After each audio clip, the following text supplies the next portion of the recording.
आज की वीडियो में हम आपको ऐसे लक्षणों के बारे में बताएंगे जो भाग्यशाली इंसानों में होते हैं। और जब इंसान पृथ्वी पर जन्म लेता है तो वह अपने भाग्य को साथ में लेकर आता है। और जब इंसान का भाग्य साथ देता है तो इंसान बिना मेहनत किए हर मुकाम को बड़ी सरलता से पा लेता है। हमारे शास्त्रों में इंसान के शरीर की बनावट के आधार पर व्यक्तित्व के बारे में बताया गया है। ऐसे लक्षण भी बताए गए हैं जिससे हम जान सकते हैं कि व्यक्ति भाग्यशाली है या दुर्भाग्यशाली।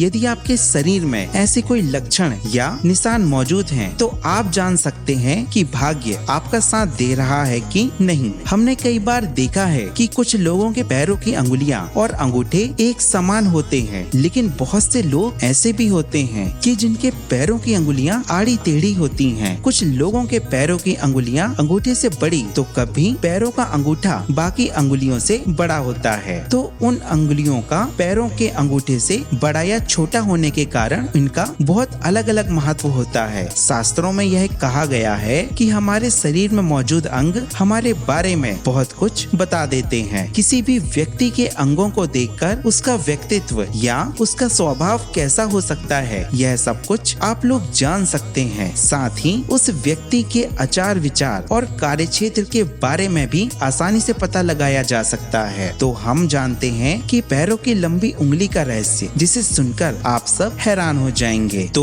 दोस्तों, जिन लोगों के पैरों में अंगूठे के साइड वाली उंगली ज्यादा लंबी और बाकी की अंगुलियां छोटी हो, तो ऐसे मनुष्य बहुत ऊर्जावान होते हैं और ऐसे मनुष्य बहुत ही दीवाने स्वभाव के भी होते हैं। और ऐसे इंसान किसी भी कार्य को पूरे जोश और ऊर्जा के साथ पूरा करते हैं। और ऐसे लोग दिमागी रूप से भी काफी सेहतमंद होते हैं, लेकिन ऐसे लोग शारीरिक रूप से कमजोर भी हो सकते हैं। अब हम आगे जानते हैं कि अगर हमारे पैरों के अंगूठे की बगल वाली दोनों उंगलियां बराबर हों और बाकी की उंगलियां उनसे छोटी हो, तो इसका मतलब है कि ऐसे मनुष्य समाज में अपनी मेहनत के दम पर जाने जाते हैं। और ऐसे लोग बहुत ही ज्यादा सुलझे हुए होते हैं और लड़ाई झगड़े से कोसों दूर रहते हैं। अब हम जानते हैं कि जिन लोगों के पैरों की अंगुलियां अंगूठे से बिल्कुल ही घटते क्रम में होती हैं, ऐसे मनुष्य हमेशा अपनी श्रेष्ठता साबित करने की कोशिश में लगे रहते हैं और साथ ही अपने अधिकार की बात करते रहते हैं। ऐसे मनुष्य को लगता है कि जो वह कर रहे हैं या सोच रहे हैं वही सही है और उनकी सोच को लोग भी स्वीकार करें। लेकिन अगर घर परिवार या समाज में व्यक्ति ऐसे मनुष्य की इच्छा का विरोध करता है तो उन्हें बहुत ही क्रोध आता है। तो दोस्तों, आपको यह जानकारी कैसे लगी हमें जरूर बताएं। इस चैनल को सब्सक्राइब करें और इस वीडियो को लाइक और शेयर जरूर करें। धन्यवाद।